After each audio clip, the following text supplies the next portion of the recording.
C'est une joie pour moi de m'adresser à toi qui est en défi dans ton identité.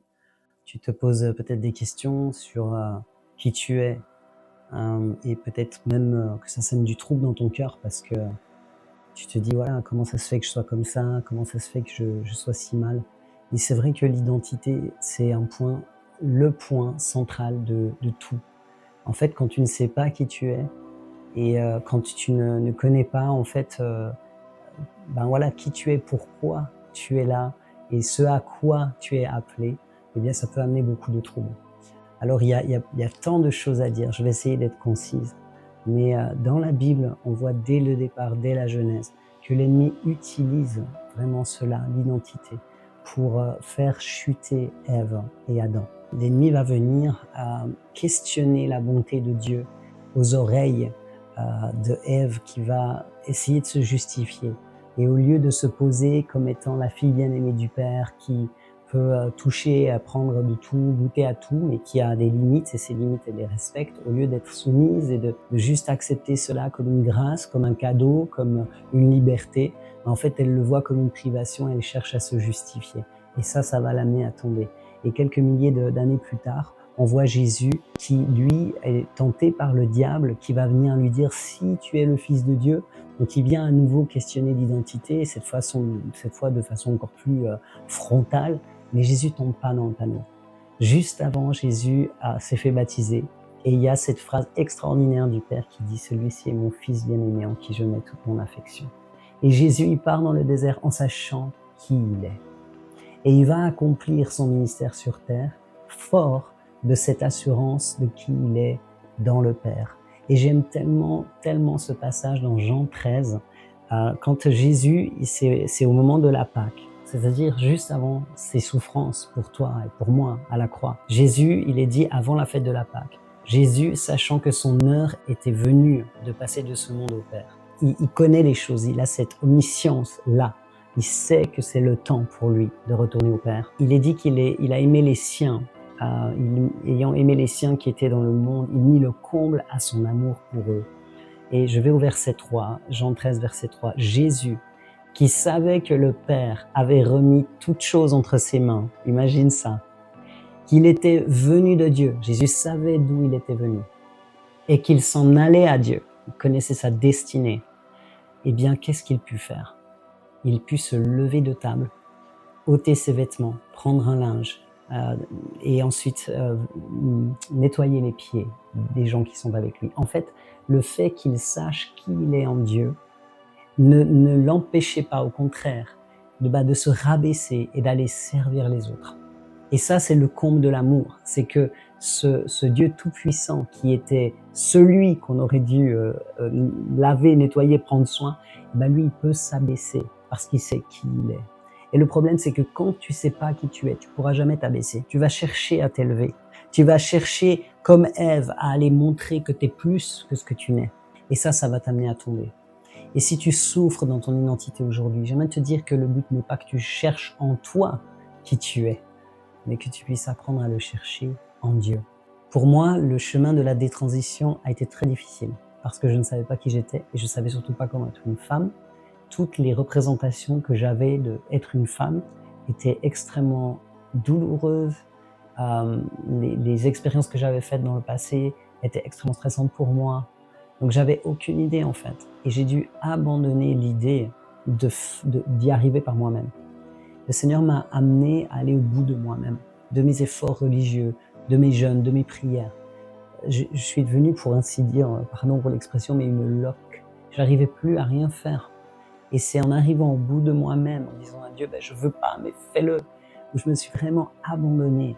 Et bien que petit à petit, il est venu, dans son amour, se révéler à moi et me révéler qui j'étais en lui. Ça a pris du temps, c'est tout un process. Tu vois, dans Romains 12:2, il est dit « Soyez transformés par le renouvellement de l'intelligence ». C'est une transformation que Dieu veut faire. Il dit pas « transformez-vous vous-même », il dit « soyez transformés ». C'est une œuvre que Dieu veut faire en nous par son esprit. Comment il va le faire? Eh bien, quand tu vas prendre la décision d'abandonner, de toi essayer de le faire, tu vas le laisser être Dieu dans ta vie. Tu vas lui demander, mais Apprends-moi à t'aimer, apprends-moi à aimer ce que tu aimes, apprends-moi à détester le mal, à détester ce que tu détestes. Le but, si par exemple, tu désires t'épanouir dans ta vie, euh, le but, c'est pas d'essayer avec ta représentation. Le but, c'est de dire à Dieu, ben, je veux me donner à toi complètement. Et quand tu t'abandonnes, tu vas trouver ton épanouissement en lui. Pas parce que c'est une réussite personnelle, c'est juste qu'il n'y a aucun bonheur comparable à celui que d'être dans la volonté parfaite de Dieu.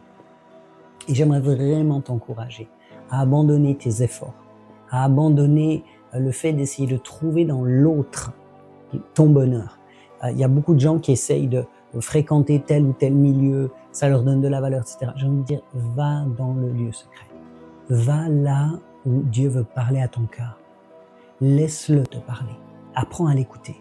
Moi, j'ai passé des heures, littéralement, des heures et des heures, juste dans sa présence. Je mettais une musique soaking et tout ce que je pouvais, c'était lui dire je l'aimais. C'était prier en langue. J'ai passé des heures ainsi pendant plusieurs mois.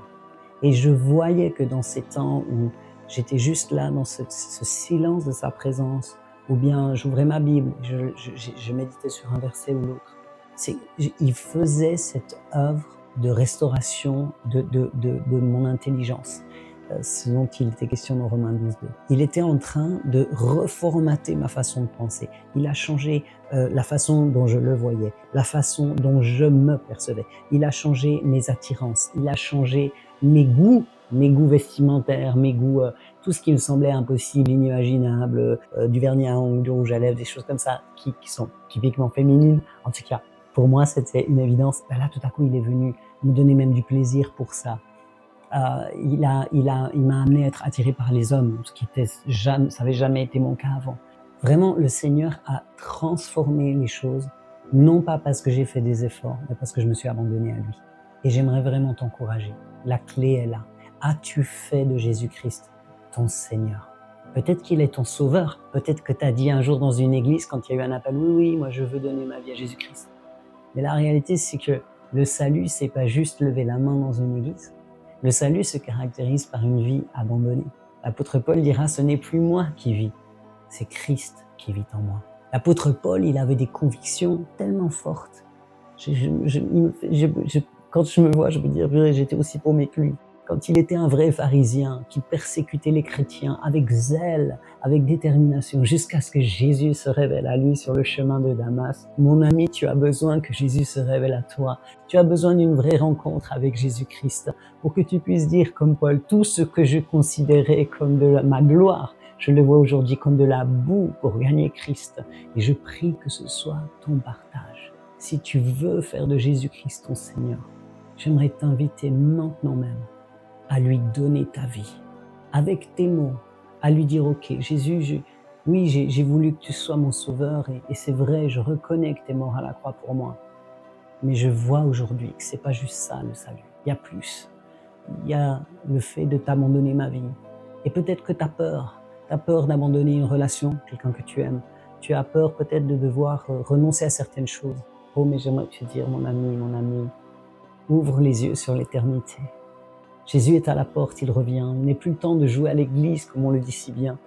Il n'est plus temps de tergiverser. Il est temps pour toi de faire un choix radical et de le suivre de tout ton cœur. Alors si tu peux faire cette prière, fais-la avec tes mots. Je ne veux pas t'inviter à répéter. J'aimerais te demander, parle à Jésus-Christ, parle à Dieu, ton Père, avec tes mots pour lui dire, ok, je soumets, I surrender, je donne tout, je te donne tout. Prends-moi, travaille à travers ma vie et dans ma vie pour ta gloire. J'aimerais te dire qu'il n'y a aucun choix comparable à celui-ci, et c'est dans ce choix-là que Dieu va petit à petit restaurer ton identité. Il va t'amener à te voir tel que tu es vraiment. Et tu verras que le focus n'est pas tant d'essayer de plus être ci, d'essayer de combattre ça. Je parle à quelqu'un, tu es une jeune femme, je crois que tu as 19 ans, et tu es avec des troubles alimentaires qui sont terribles, et ça fait longtemps que tu essaies de régler ça, et justement, il y a plein de gens autour de toi qui ont essayé de te dire, il faut faire ci, il faut faire ci, il faut faire ça. Tu vas être libéré de cela, alors que tu vas juste le chercher lui. Et je commande au nom de Jésus-Christ à tous ces troubles de cesser maintenant. alors que tu t'approches de sa douce présence, alors que tu le cherches, la vision que tu as de toi-même va changer. La vision que tu as, comment tu te perçois, va changer. Et j'appelle maintenant cette chirurgie de ton cœur, par l'œuvre puissante de l'Esprit Saint maintenant, à être manifestée. Que ta vision sur toi-même soit transformée maintenant, dans le nom de Jésus-Christ. Je veux vraiment t'encourager, toi qui entends ce témoignage, cette exhortation, donne tout, parce qu'il n'y a rien à retenir pour celui qui a tout donné pour nous. Demeure béni dans le Seigneur.